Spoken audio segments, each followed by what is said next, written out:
اعوذ باللہ من الشیطان الرجیم، بسم اللہ الرحمن الرحیم۔ السلام علیکم ورحمۃ اللہ وبرکاتہ۔ امید ہے کہ آپ سب خیریت سے ہوں گے اور دعا ہے کہ اللہ پاک آپ کو حفظ ایمان اور خیر و عافیت سے رکھیں۔ آج میں آپ کو سورۃ فاتحہ کے بارے میں بہت دلچسپ معلومات بتانے والی ہوں۔ اگر آپ نے میرا چینل سبسکرائب نہیں کیا تو پلیز اسے سبسکرائب کریں اور جو ہے ویڈیو پسند آنے پر لائک اور کمنٹ ضرور کیا کریں۔ چلیں میں آپ کو سورۃ فاتحہ کے بارے میں بتاتی ہوں کہ سورۃ فاتحہ جو ہے نماز کے ساتھ ساتھ معراج کے موقع پر جو ہے نبی پاک صلی اللہ علیہ وآلہ وسلم کو تحفے کے طور پر عطا کی گئی، یعنی معراج کے موقع پر اللہ تعالیٰ نے نماز کے ساتھ سورۃ فاتحہ کو نبی پاک صلی اللہ علیہ وآلہ وسلم کے تحفے کے طور پر پیش کیا۔ سورۃ فاتحہ جو ہے وہ ایک ٹھنڈی شے کا نام ہے جو غصے کا توڑ ہے، دل کا سکون ہے اور برکت و خیریت والی چیز ہے۔ تلاوت کے اعتبار سے سورۃ فاتحہ قرآن مجید کی پہلی سورت ہے۔ اس سورت کے کئی نام ہیں، اس کا سب سے مشہور نام سورۃ الفاتحہ ہے۔ سورۃ فاتحہ کا ایک نام سبع مثانی ہے، یعنی وہ 7 آیات جو بار بار پڑھی جاتی ہیں۔ اس کی فضیلت جو ہے وہ قرآن پاک میں یوں بیان کی گئی ہے اور یقیناً ہم نے آپ کو عطا فرمائی ہیں بار بار دہرائی جانے والی 7 آیات اور عظمت والا قرآن۔ اس سورت کا دوسرا نام سورۃ صلاۃ ہے کیونکہ اس کی ہر نماز میں تلاوت کی جاتی ہے۔ اس کا ایک نام سورۃ مناجات ہے کیونکہ اس سورت میں دعا مانگنے کا طریقہ سکھایا گیا ہے۔ اسی طرح سورۃ فاتحہ کا ایک نام سورۃ الشفاء بھی ہے کیونکہ اس کو پڑھ کر دم کرنے سے مریض تندرست ہو جاتا ہے۔ تندرستی کے حوالے سے میں آپ کو جو ہے وہ ایک وظیفہ بتاتی ہوں، آپ ضرور پڑھیے گا، انشاءاللہ تعالیٰ عز و جل بیماری سے شفا ہوگی۔ حضرت ابو سعید خدری سے روایت ہے کہ ایک دفعہ وہ سفر جو ہے وہ شام کی طرف جا رہے تھے جہاد کی نیت سے۔ واپسی پر جو ہے کافی رات ہو گئی تو انہیں مشرکین کے ایک علاقے میں قیام کرنا پڑا۔ چونکہ وہ سارا دن کے تھکے ہارے ہوئے تھے تو انہیں کھانے پینے کی طلب محسوس ہوئی، تو انہوں نے مشرکین سے اس کا سوال کیا تو انہوں نے صاف انکار کر دیا۔ وہ سب اپنے خیمے میں جا کر سو گئے۔ آدھی رات کے وقت مشرکین کا ایک شخص جو ہے وہ آیا خیمے میں اور کہنے لگا کہ آپ میں سے کسی کو دم کرنا آتا ہے تو پلیز دم کر دیں، سردار کی بیٹی کو بچھو نے کاٹ لیا ہے، اسے بہت درد محسوس ہو رہا ہے۔ تو حضرت ابو سعید خدری نے کہا کہ ہمیں دم کرنا آتا ہے لیکن اس کے بدلے میں ہم تم سے پیسے لیں گے کیونکہ ہم نے ہمارے کھانے پینے کے مطالبے پہ آپ نے ہمیں مدد نہیں دی۔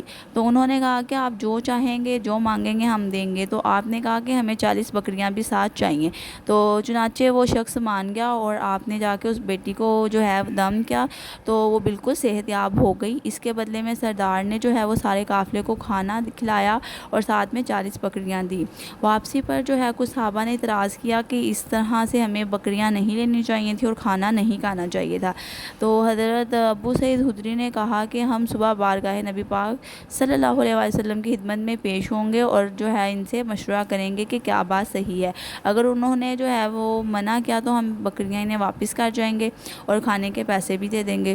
چنانچہ سب جو ہے وہ صبح جب نبی پاک صلی اللہ علیہ وسلم کی بارگاہ میں پیش ہوئے اور اپنا واقعہ بیان کیا تو آپ صلی اللہ علیہ وسلم مسکرائے اور پوچھا، اے ابو سعید خدری، تم نے آخر کیا پڑھ کر جو ہے اس بچی پہ دم کیا کہ وہ صحت یاب ہو گئی؟ تو آپ نے کہا کہ میں نے سورۃ فاتحہ کا دم کیا۔ تو آپ صلی اللہ علیہ وآلہ وسلم نے پوچھا کہ تمہیں سورۃ فاتحہ کس نے سکھائی؟ تو انہوں نے کہا کہ آپ نے ہی سکھائی اور آپ نے ہی بتایا تھا کہ اگر بیمار پر جو ہے وہ سورۃ فاتحہ کو پڑھ کر پانی پہ دم کر کر پلایا جائے تو وہ صحت یاب ہو جاتا ہے۔ چنانچہ میرے ذہن میں یہ بات تھی اور میں نے یہی دم کر کے اس پہ پھونکا اور وہ صحت یاب ہو گئی۔ تو آپ صلی اللہ علیہ وسلم مسکرائے اور کہا تو پھر تو 40 میں سے 20 بکریوں پر میرا حق ہے۔ تو ابو سعید خدری نے کہا، ہمارے لیے تو آپ کی جان و مال اور اولاد سب قربان ہیں، 20 بکریاں کیا آپ 40 بکریاں ہی رکھ لیں۔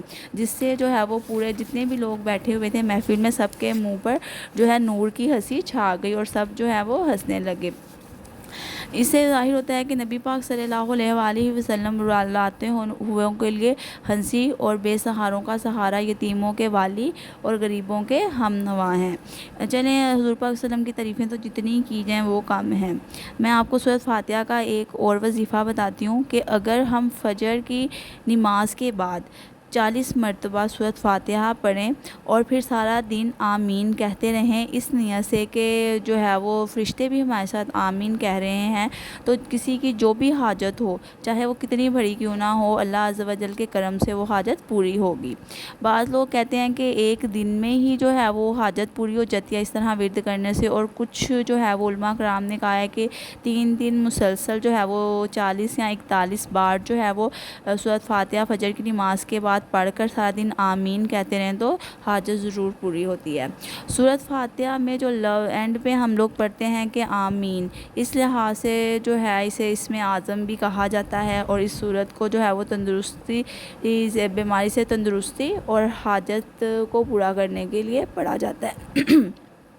ایک اور میں آپ کو حدیث بتاتی ہوں کہ نبی پاک صلی اللہ علیہ وسلم نے فرمایا کہ سورۃ فاتحہ جیسی کوئی سورت نہیں ہے، نہ تو توریت میں، نہ انجیل میں، نہ زبور میں، نہ قرآن مجید میں۔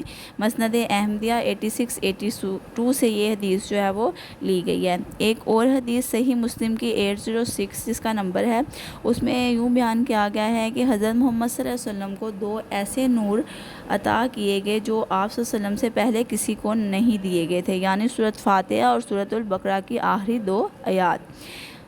یہ 2 سورۃ، اس سے ہمیں جو ہے وہ سورۃ فاتحہ کی جو ہے اہمیت کا پتہ چلتا ہے، اور سب سے آسان اور سب سے زیادہ پڑھی جانے والی سورۃ فاتحہ ہی ہے۔ اس سے ہر مرض کا علاج بھی اس میں ہے کہ اسے پڑھ کر مریض پر دم کیا جائے، دم کا پانی پلایا جائے۔ اسی طرح اگر آپ کو کوئی بھی مشکل ہے، مصیبت ہے، پریشانی ہے، یا کوئی بھی قرض سے نجات چاہتے ہیں، یا جو ہے وہ اپنا گھر کے لیے آپ دعا کرنا چاہتے ہیں، تو سورۃ فاتحہ کا وظیفہ لازمی طور پر کریں۔